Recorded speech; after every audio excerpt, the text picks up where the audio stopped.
merupakan negara agraris di mana 40% penduduknya bermata pencaharian sebagai petani. Sektor pertanian di Indonesia mempunyai kontribusi yang sangat tinggi terhadap perekonomian nasional melalui beberapa subsektor. Salah satunya yaitu subsektor tanaman pangan dan hortikultura.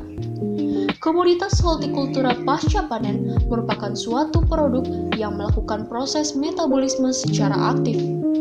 Proses respirasi merupakan salah satu aktivitas yang sangat penting dalam metabolisme.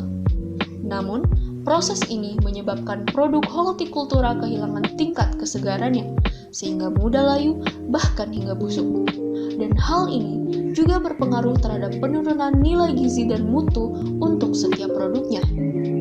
Selain proses respirasi, keberadaan mikroorganisme bakteri pada permukaan produk hortikultura juga dapat mempercepat kebusukan. Pertumbuhan bakteri diikuti dengan kegiatan enzimatis yang akan mengubah media kimia sehingga produk tidak lagi layak untuk dikonsumsi. Edible film merupakan metode pemberian lapisan tipis pada permukaan buah dari bahan yang dapat dikonsumsi serta bisa menjadi penghalang masuknya kelembaban, oksigen, dan zat larut makanan. Film juga dapat berfungsi sebagai pembawa agen antimikroba dan antioksida. Namun umumnya, edible film antimikroba yang banyak ditemukan masih berbahan dasar pati dan minyak atsiri sebagai antimikroba. Edible film dari pati ini mempunyai sifat hidrofilik sehingga memiliki resistensi yang rendah terhadap uap air. Sifat ini dapat menyebabkan produk mudah layu, bahkan hingga busuk. Selain memiliki rasa serta bau yang cukup menyengat, minyak atsiri merupakan senyawa yang susah untuk diekstrak. Pengekstrakan minyak atsiri dari suatu bahan organik cenderung hanya diperoleh dalam konsentrasi yang kecil, yaitu berkisar 0,1% sampai 2%. Sehingga jika digunakan dalam skala besar, membutuhkan bahan dasar yang cukup banyak. Selulosa dan propolis dapat menjadi alternatif yang menjawab kekurangan kedua bahan tersebut. Selulosa adalah polisakarida linier bercabang, di mana monomernya adalah gula atau monosakarida yang terbentuk dari ikatan beta-glukosa 1,4-glikosidik dengan derajat polimerase dari 10.000 sampai 15.000. Kelebihan dari selulosa yaitu memiliki ikatan beta 1,4 antar molekul glukosanya, yang menyebabkan tidak mudahnya terhidrolisis oleh air sehingga memiliki resistensi terhadap uap air yang lebih baik. Selulosa dapat diekstrak dari salah satu limbah yang keberadaannya cukup banyak, yaitu limbah backlog jamur tiram. Menurut Badan Pusat Statistik, pada tahun 2018, produksi jamur tiram di Indonesia mencapai 37.000 ton dan menghasilkan limbah backlog sebanyak 123 ton. Limbah backlog ini mempunyai kandungan nutrisi seperti fosfor 0,7%, kalium 0,02%, nitrogen total 0,6%, dan karbon organik 49% termasuk selulosa. Sebagai alternatif dari minyak atsiri, propolis mudah sekali ditemukan pada limbah sarang lebah yang dihasilkan oleh peternakan lebah. Propolis adalah campuran zat yang digunakan oleh lebah untuk mempertahankan sarang dari serangan predator. Campuran zat tersebut terdiri dari flavonoid, terpenoid, polifenol, dan lain-lain.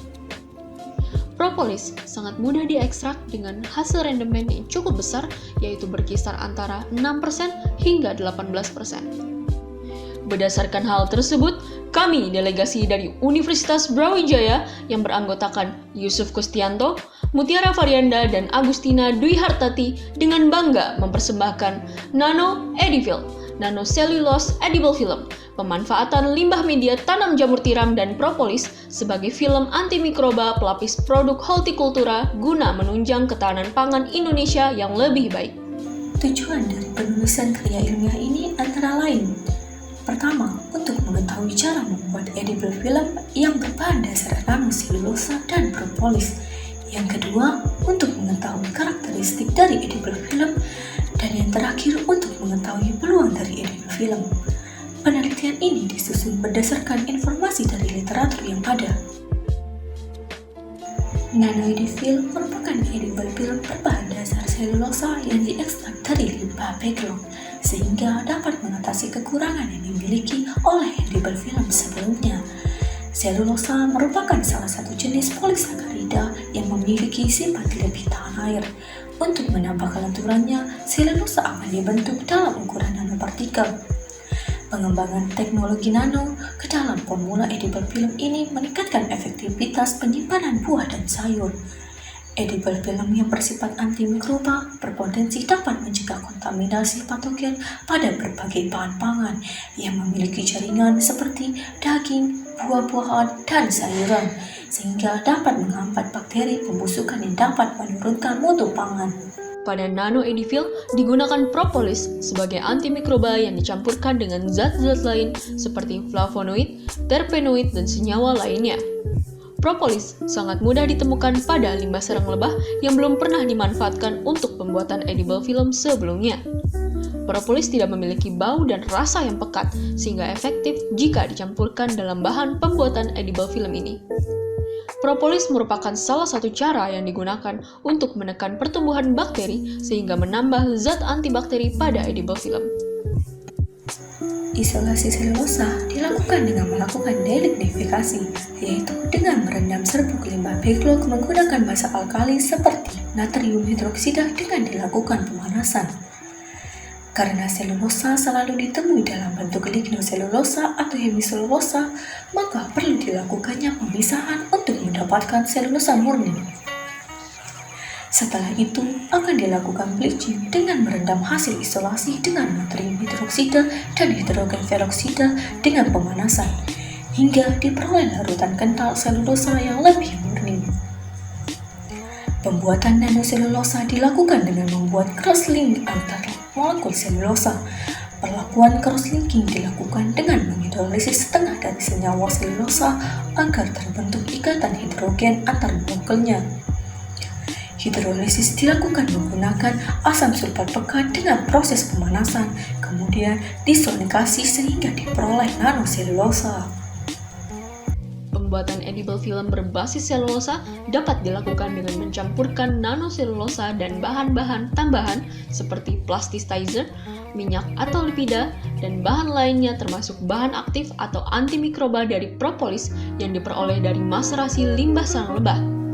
Proses produksi edible film dilakukan dengan mendispersi nanoselulosa dengan aqueous.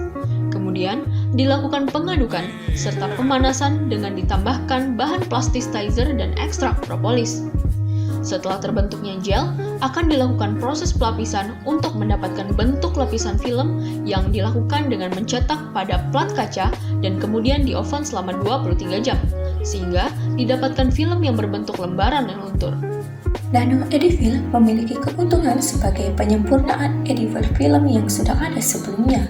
Adanya substitusi pati oleh selulosa dapat mengatasi kekurangan rendahnya sifat penghalang terhadap uap air sehingga mudah mengalami kerobekan.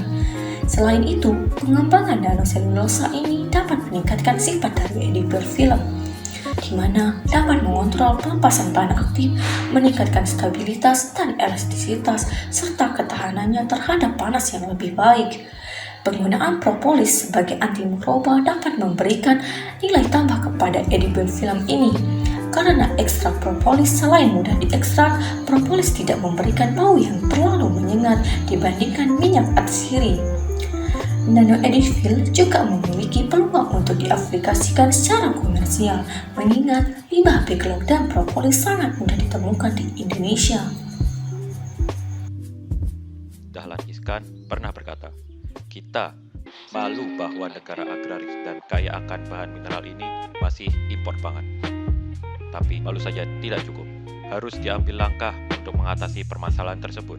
Kata-kata tersebut yang seharusnya menjadi motivasi kita seorang mahasiswa menjadi agent of change yang sebenarnya. Terima kasih atas perhatiannya. Wassalamualaikum warahmatullahi wabarakatuh.